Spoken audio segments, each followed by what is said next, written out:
Suman TV presents mom's kitchen కి స్వాగతం.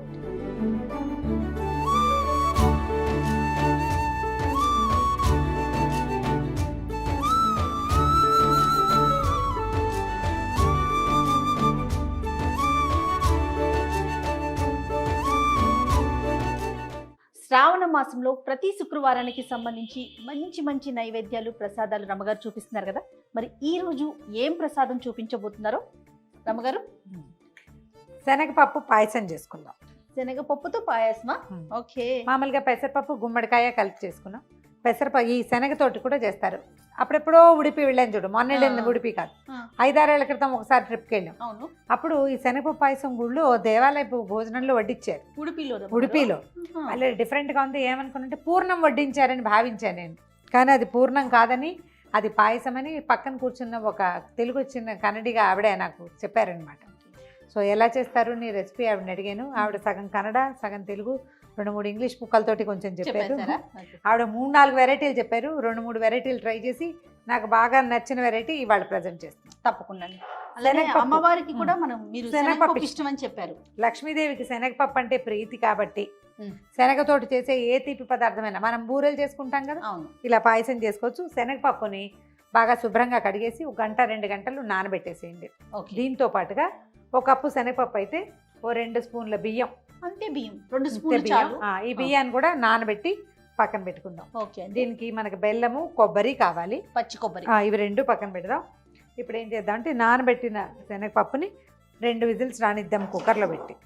Stove వెలిగించేసి పప్పు నానబెట్టేసుకున్నాము.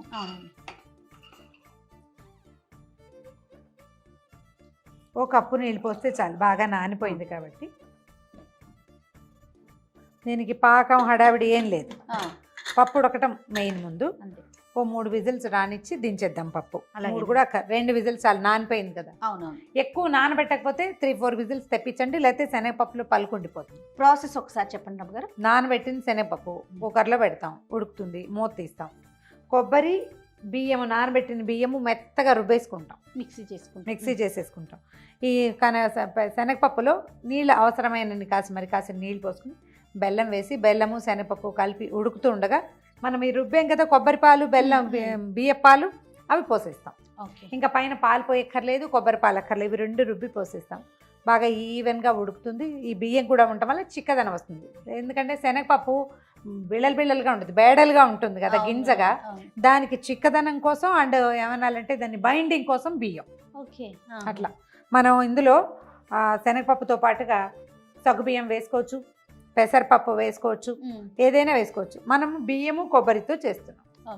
అది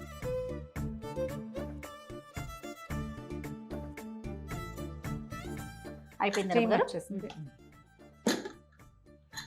ఏదైనా ప్రెషర్ ప్యాన్ లో చేసుకుంటే అందులోనే డైరెక్ట్ గా చేసుకోవచ్చు. అయితే మనం కొంచెం మనం కుక్కర్లో పెడితే కాస్త మెత్తగా అయిపోతుంది. వేరే పాత్రలోకి పప్పు చూడు ఎంత బాగుంది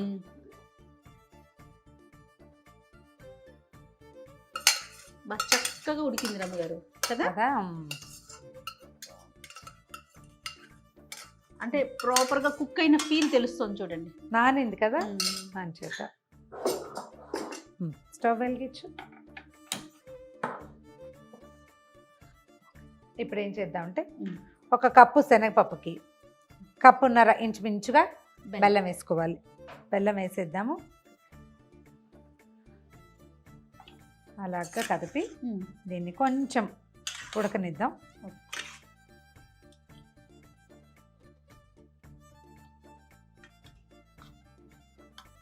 బెల్లం కరిగాక మనం బియ్యం కాసిన నానబెట్టి పెట్టుకున్నాం కదా, నానబెట్టి పెట్టుకున్న బియ్యము 1 కొబ్బరి చిప్ప గ్రైండ్ చేసేసాం చూడు, ఇట్లా పాల్లాగా వస్తుంది. ఎంత బాగా వచ్చిందో.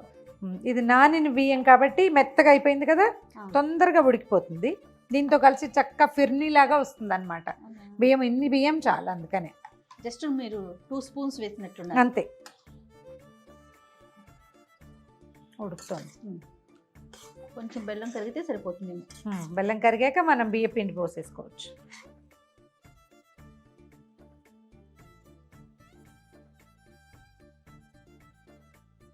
ఇది పెడతారా రమ్మగారు మీరు కూడా నైవేద్యం? పెడతాను, ఇది పెడతాను, పెసరపప్పు పాయసం పెడతాను. చోటుకి అయితే ఇప్పుడు మనం బెల్లం వేసాం కదా, అవునవును. ఇంకంత మనం నొక్కితే తప్పిస్తే మెత్తపడదు, ఇలాగే ఉంటుంది. కొంచెం మనం చిక్కగా కావాలి, ఇంకా బాగా ఇది కలిసిపోవాలంటే కొంచెం పప్పు గుత్తితో కుమ్మేసుకోవాలి. ఇలా ఉంటే బాగుంటుంది లుక్. పప్పు ఉంటే చూడడానికి బాగుంటుంది. పెసరపప్పుతో కూడా చేస్తారండి పెసరపప్పు పాయసం చేస్తారు. Same process? ఇదే ప్రాసెస్. మనం గుమ్మడికాయ పెసరపప్పు కలిపితే బాగుంటుంది. ఆల్రెడీ మనం చేసాం ఒక వీడియో, బాగుంటుంది, అది కూడా పెట్టుకోవచ్చు. బెల్లం కరిగిపోయింది కదా జయ. అవునండి. ఇప్పుడు మన కొబ్బరి పాలు పోసేద్దాం. ఎంత తీసుకున్నారు అమ్మగారు కొబ్బరి? ఒక్క కొబ్బరి చిప్ప. మనం బియ్యం కదా ఇందులో ఉన్నది, అది చిక్కబడేదాకా వదిలిపెట్టేది. పోసేద్దాం ఇది కూడా. దీన్ని స్టవ్ మీద వదిలేయటమే అంతే. చిక్కగా అవ్వాలా? చిక్కబడుతుంది. ఉడిపిలో మీరు టేస్ట్ చూసానని చెప్పారు కదా, రుచి చూసాను. ఎక్కడ నేర్చుకున్నారు మీరు? ఇంట్లో ఇదివరకు చేసేవాళ్ళు? అబ్బే, ఆ ఉడిపిలో టేస్ట్ చూసామా?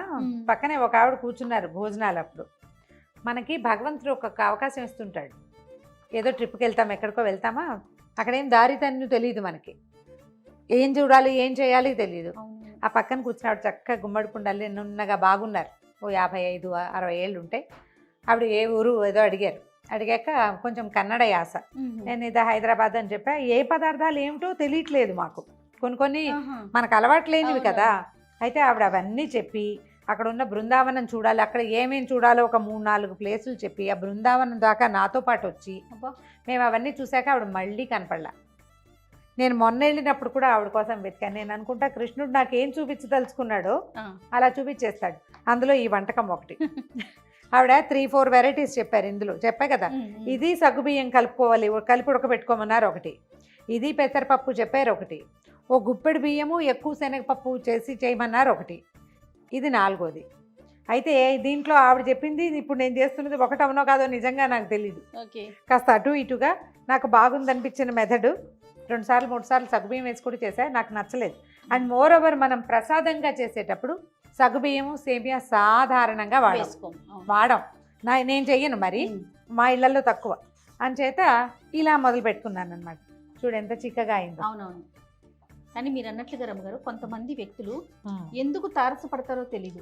అదే మళ్ళీ కంటిన్యూ అవ్వదు. కానీ వాళ్ళు చెయ్యాల్సింది చెప్పాల్సింది చెప్పేస్తారు, వెళ్ళిపోతారు. అదే చాలా మంది వస్తారు మన జీవితంలో అట్లా. నాకైతే క్షేత్రాలు చాలా చోట్ల అలాంటి అనుభవం ఉంది. ఎవరో ఒకళ్ళు వస్తారు, మీరేమో గమ్మును కూర్చోరు కదా, పలకరిస్తూనే ఉంటారు. వాళ్ళు మాట్లాడకపోయినా నేను పలకరిస్తాను. అవతల వాళ్ళు పలకరించిన ప్రశ్నకి సమాధానం ఏదో అడుగుతాం కదా, అడిగేసరికి ఆటోమేటిక్గా మనకు కావాల్సింది వచ్చేస్తుంది. కొంచెం భాష కుదిరితే ఇంకా బాగుంటుంది. 2 నిమిషాలు ఇది కుతకుతలాడుతూ ఉండగా దించేది. అప్పుడు మనకి బియ్యం ఉడుకు పట్టినట్టు అనమాట. చూడు రైస్ చూడు, అందుకని చిక్కగా వచ్చేసింది. కానీ ఒక పదార్థం కలిసేసరికి ఎంత మార్పు కదండి. అదే కదా, మన జీవితం కూడా అంతే. ఒకళ్ళు యాడ్ అయ్యేసరికల్లా జీవితంలో ఎన్ని మార్పులు వచ్చేస్తాయో. సుమన్ టీవీ యాడ్ అయ్యి నా జీవితం ఎంత మారిపోయిందో చూడు.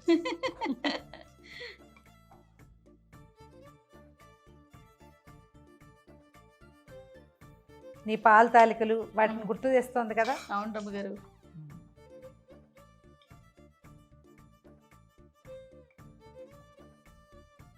మనం ఇందులో మామూలు పాలు కనుక పోస్తే అప్పుడప్పుడు విరిగిపోతుంది. చిక్కటి పాలు కూడా పోసుకోవచ్చు. ఒకసారి పాలతోటి కూడా చేశాను నేను. నెక్స్ట్ టైం చేసినప్పుడు పాలు సగ్గుబియ్యంతో చేద్దాం, అంటే దేవుడి ప్రసాదంగా కాకుండా. ఇప్పుడు ఏదో అమ్మవారి ప్రసాదంగా చేస్తున్నాం కదా. నెక్స్ట్ టైం ఇందులో నేను నేర్చుకున్న 2వ మెథడ్ చెప్తా. ఇంకేమున్నాయి రమ్మగారు, శ్రావణ మాసం కార్తీక మాసం వరుసగా పూజలే కదా మనకి. అవును, వచ్చేసింది. మనం ఒక చిన్న బ్రౌన్ టింజ్ కనిపిస్తుంది చూడు, మీకు ఇది రావద్దు అంటే కొబ్బరికి వెనకాలండే నల్లటి భాగాన్ని తీసేసి గ్రైండ్ చేసుకోండి. నాకు అభ్యంతరం ఉండదు. నాకు ఇలా ఉంటేనే ఒక న్యాచురల్ లుక్ ఉంటుంది, అలా తెల్లగా ఉంటే నచ్చదు అనమాట. సరే తీసేద్దాం జయ. కుతకుతలాడుతుంది చూడు. అవును, సరిపోతుంది. అంతేనండి. అంతే. దీన్ని స్టవ్ ఆపద్దు కానీ ఏలక పొడి వేసి దీన్ని పక్కన పెట్టేద్దాం. ఓకే, కాలట్లేదండి. లేదు, పట్టుకోగలిగే వేడిగానే ఉంది. తీసేద్దాం, పక్కకు పెడతాం. ఒక చిన్న మూకుడు పెట్టి ఇందులోకి కాస్త తిప్పమంటారా? కలిపి ఏం కాదు, ఏలక పొడి సెటిల్ అయింది పైన, ఎందుకంటే ఏం లేదు. చక్కగా ఇది ఇంకా చిక్కగా కావాలంటే కొబ్బరి పాలు కొంచెం చిక్కగా తీసుకోవటము సరిపోతుంది. ఇది 1 గంటకి సెటిల్ అయిపోతుంది. ఇంకొంచెం చిక్కగా అప్పుడు ఇలా స్పూన్ తో తీసుకోవచ్చు అనమాట. చిన్న పలచగా మనం ఎక్కడైనా వేస్తే అది ఇట్లా కరుగుతుంది, కొంచెం జరుగుతుంది తప్ప పరిగెత్తదు. ఇప్పుడు రన్నింగ్ రేస్ లో ఉంది, అవునవును. అంత రన్ చేయదు, కొంచెం బ్రిస్క్ వాక్ మాత్రం చేస్తుంది.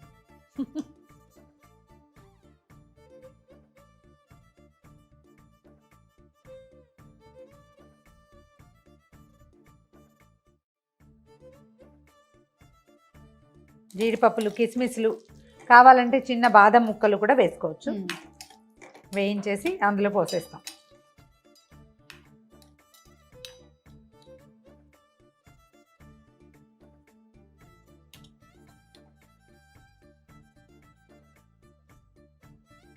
మన ఇప్పుడు శనగపప్పు పాయసం రెడీ అయిపోయింది. ఇందాకటికంటే చిక్కబడిపోయింది చూడు. అవునవును. ఇంకా సేపు ఆగితే మరి ఇంకా బ్రహ్మాండంగా చిక్కబడిపోతుంది. ఇలా ఒక కొత్త పాత్రలో చేసుకుంటే ఇక మళ్ళీ ఇంకో సర్వింగ్ డిష్ లేకుండా ఈ డిష్ నే తీసుకెళ్లి అమ్మవారి దగ్గర కూడా పెట్టేసేయచ్చు.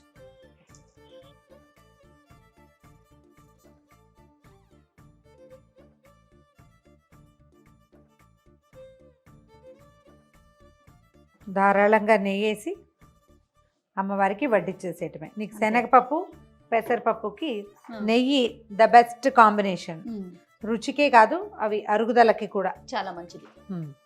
ఇదిగో ఘుమఘుమలాడే కమ్మని శనగపప్పు పాయసం రెడీ. Yes, super. అంటే ఒక్కొక్క వారం ఒక్కొక్కటి పెట్టాలి అనుకునే వాళ్ళు ఏం పెట్టాలి ఒక అనుమానం, ఏం చేయాలని తోచదు రమ్మగారు. అవును, ఇది ఒక రోజు వాడుకోవచ్చు చక్కగా. 5 ప్రసాదాలు చేయదలుచుకున్న వాళ్ళు ఇది 5వ ప్రసాదంగా చేసేసుకోవచ్చు. అంతే. రైట్ రమ్మగారు, థ్యాంక్ యూ సో మచ్. మరొకసారి మీకు శ్రావణ మాసం శుభాకాంక్షలు. సుమన్ టీవీ ప్రేక్షకులందరికీ శ్రావణ మాస శుభాకాంక్షలు.